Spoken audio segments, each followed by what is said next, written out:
Thank you for joining us. I'm Clara Benitez Cortez. The weather story is shifting quickly across the coastal bend. After soaking rains, extreme heat is now moving in. Chief Meteorologist Stephanie Lover has a look at how hot it's going to get. Here's what else we're working on for you. I'm Jacob Daniels, and Tuesday's rainfall flooded roads throughout the coastal bend. And coming up, I spoke with a neighbor who lives off of Laguna Shores Drive to see if a $17 million fix held up. I'm Gita Strayer. Our lawns and plants really needed some rain, but has it been too much? I'll ask experts.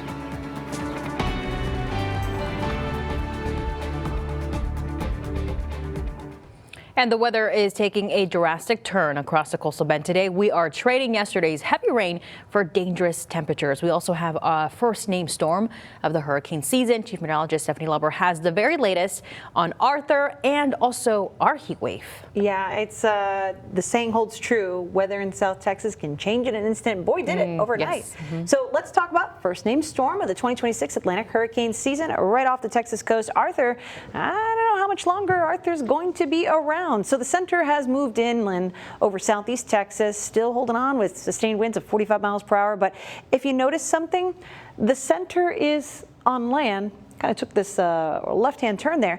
Look at where all the clouds associated with the storm are. Way out here, nowhere near where that icon is.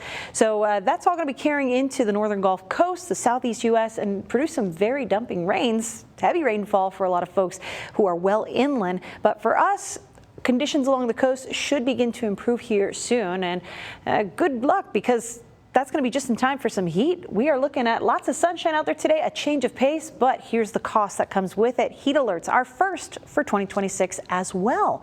These are the first alerts we've seen since last August. And for today, we're getting the better end of this shakeup. Heat advisories until 7 o'clock tonight for all the counties you see here shaded in orange. But tomorrow, we're going to have some pink on the map here. Extreme heat expected across our coastal bend neighborhoods. I'll show you what that looks like for today's heat and how much hotter it'll be getting as we head into Thursday. That and a little bit of a preview for your weekend forecast that's coming at you in just a few minutes.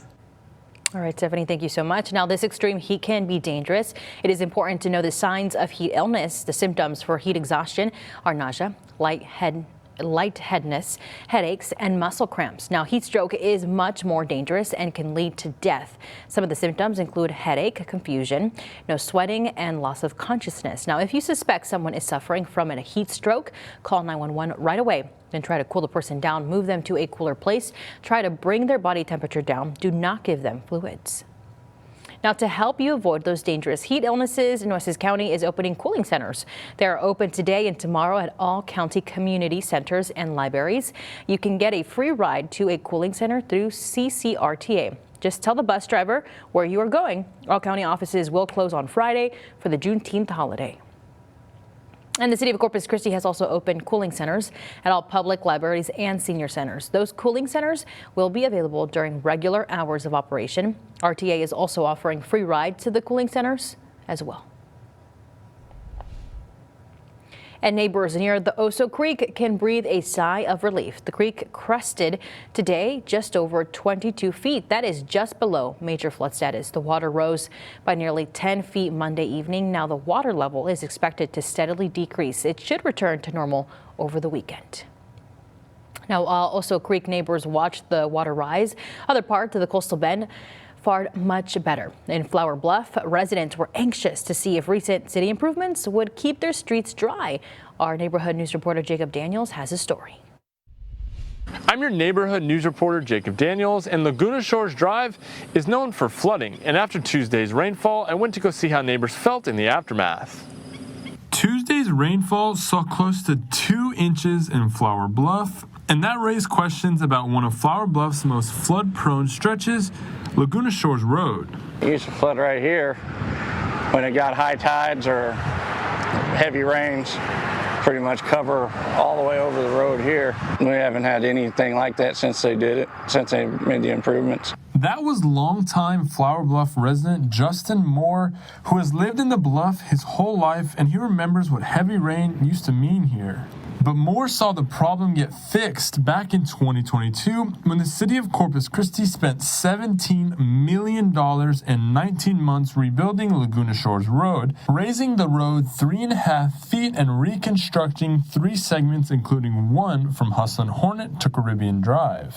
You know, you don't have to worry about your vehicle getting salt water underneath it and all that. And you'd have seaweed and grass wash up on the road, and that's slick afterwards. People don't know if they're not from here or whatever, you know, they could hit that, and especially in that turn right there. So when Tuesday's rainfall brought nearly 2 inches to Flower Bluff, I had to see how the fix held up. I drove where high tide and stormwater once regularly shut down this road and now there's dry pavement. It's a real positive for the community to have the city know that they're thinking about us out here. The $17 million investment appears to be paying off, protecting not just property, but giving residents like Moore peace of mind during severe weather. For one lifelong resident, heavy rainfall, coastal flooding, and a dry road is proof enough. Reporting in the Bluff, Jacob Daniels, KRIS 6 News. I'm Gita Strayer at South Texas Botanical Garden, asking experts if this rainfall has been too much of a good thing for plants. We've been watching our lawns and plants wither through years of drought. The downpours we've had are definitely changing the look of the landscape across the coastal bend. Recent rains actually have a lot of benefits. First of all, our grass, which we haven't been able to water due to water restrictions, has greened up in most cases, and so that's great. Natural rainfall is going to be beneficial for plants. There's fewer chemicals, and it also has that low level of nitrogen to promote growth. Executive Director Michael Womack from the South Texas Botanical Garden says while the rain has clear benefits, too much water pooling around plants can cause root rot and kill vegetation. He recommends draining standing water and collect rainwater in containers to use later. Even with all this rain, we're still under Stage 3 water restriction, so taking advantage of this natural resource is key. Well, there is stunning news out of City Hall today. City Attorney Miles Risley is retiring. He blames deep divisions on the City Council for his departure. Risley sent a letter to the city manager. He says lawsuits and personal attacks have damaged his ability to do his job. Now, Risley says it is now impossible to avoid political fights. His last day is August 2nd. The city hired him exactly 12 years ago today. He was sworn in as city manager in 2014.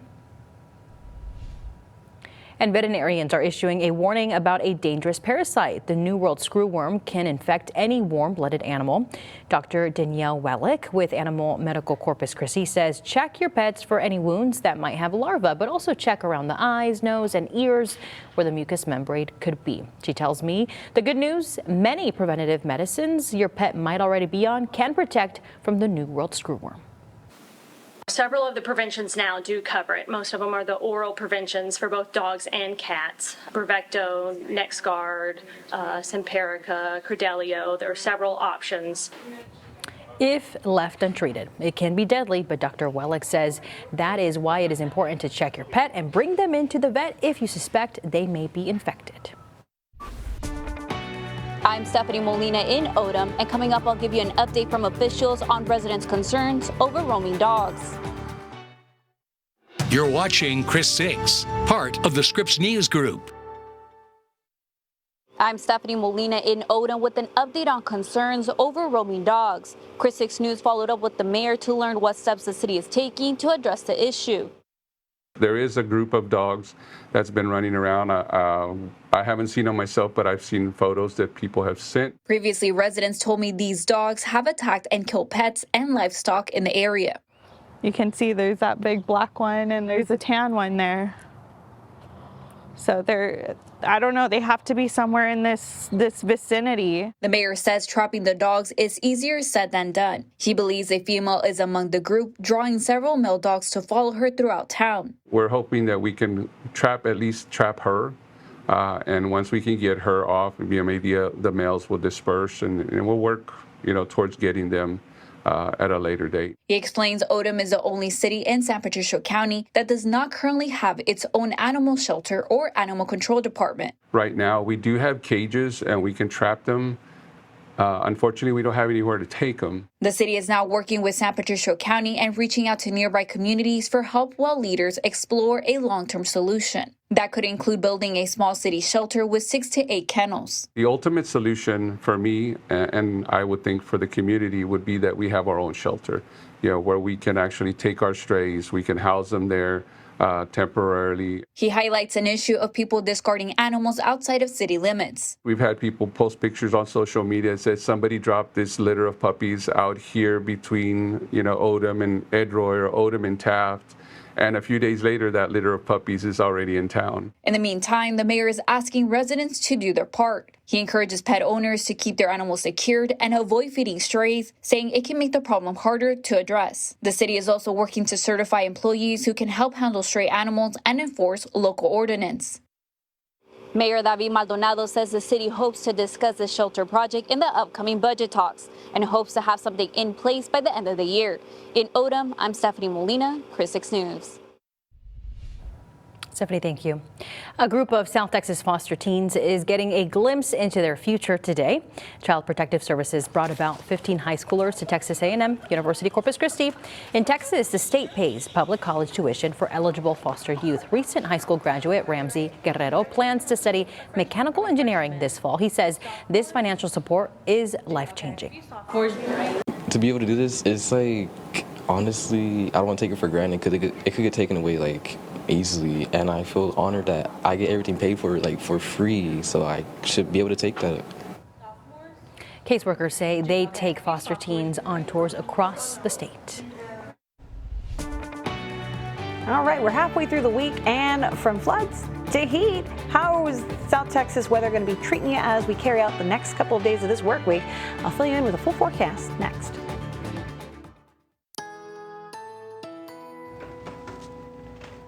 Hey there, it is a hot one out there. You don't need a meteorologist to tell you that, but you do need me to tell you that you need to buckle up for more heat tomorrow. We're not just talking about another round of heat advisories for Thursday. We're talking about kicking this up a notch. Some pink on the board for Thursday with excessive heat warnings already on deck for our Coastal Bend neighborhood. So what do these warnings mean? Yeah, it's hot. We're South Texans. We can handle it. Temperature really isn't that far off from where we'd expect it to be. So here's what the situation is. We've got humidity, even though what is now Arthur has gone up the coast. By the way, they are also under those heat alerts, even though there is a storm right over them. And most of the storms, the weather is just complicated. Let's focus on us and the heat, because we're saying goodbye to the flooding rains. We have standing water around, plenty of humidity, and the mosquitoes love it. Here's what you need to know if you want to spend time outside, given all of that. We have heat advisories that are in effect because we've got feels like temperatures, the temperature your body perceives, between 110 and 114, and that lasts for 2 hours at a minimum. So tomorrow, when we go to the pink, that's going to mean feels like temperatures that are already in that 115 to 120 range for 2 hours or longer. So this means you got to take those breaks, stay cool, take trips in the air conditioning to cool off, and stay hydrated. Look before you lock. Never leave anyone or anything in a vehicle. It can lead to a very bad result. So here's where our temperatures and feels like temperatures stand right now.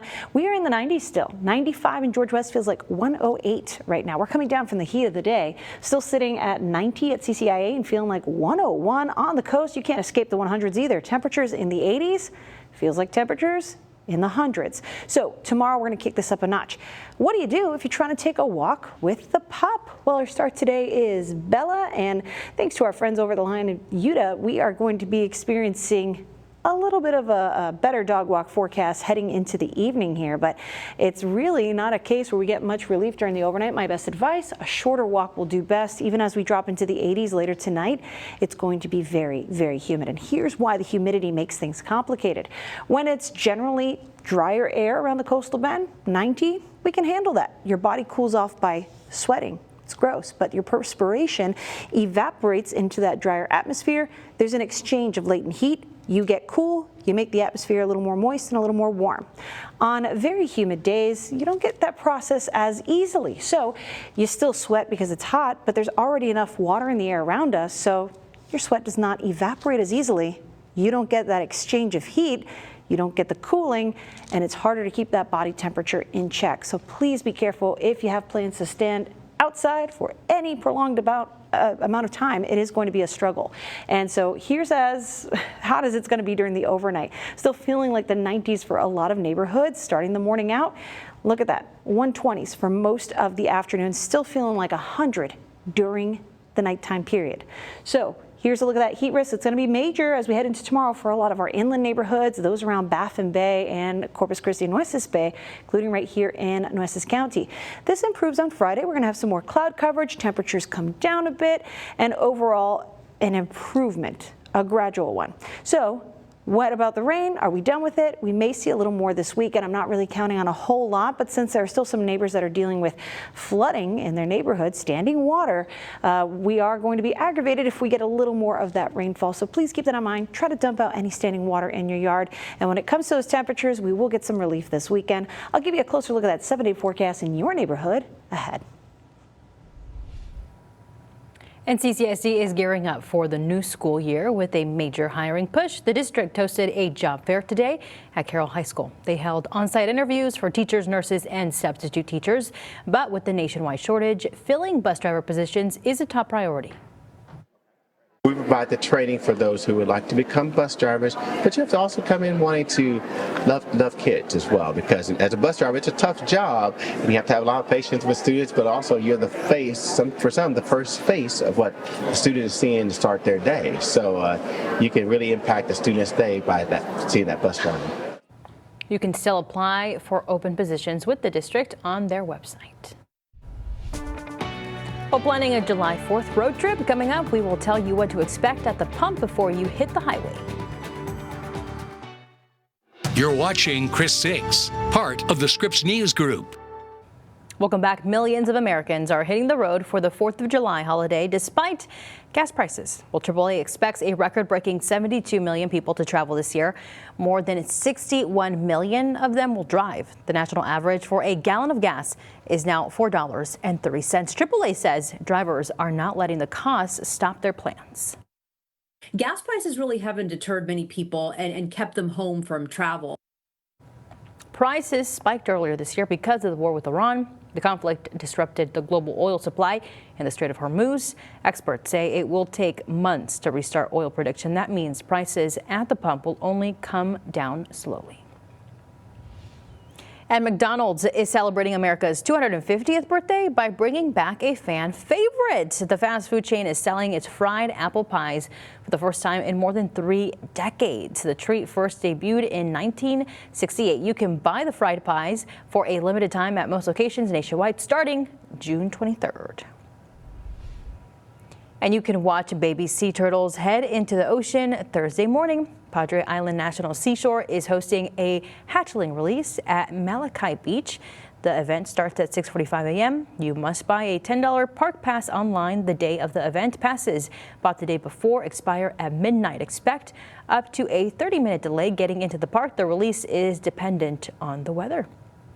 And for those who like sea turtles, depending on how they hatch, and the warmth of the sand depends their gender. Exactly, and there's some research going into how the hotter temperatures, because a lot of the nesting is here on Texas beaches or on Florida beaches, how that increase in heat may be leading to more female turtles. Yeah. So it's very interesting. Very interesting. I'm glad it's happening early in the morning. It'll be more tolerable heat, because look at the afternoon, 4 p.m., y'all. This is why we already have those excessive heat alerts on deck. 122 for Robstown, 118 for San Diego. And if you thought going to the coast was going to help you, 109 is as cool as we get in Port A. So as we head on into the weekend, improvement in the heat just in time for the dads out there. So we also have those Juneteenth celebrations. That's Friday is the 19th, not tomorrow.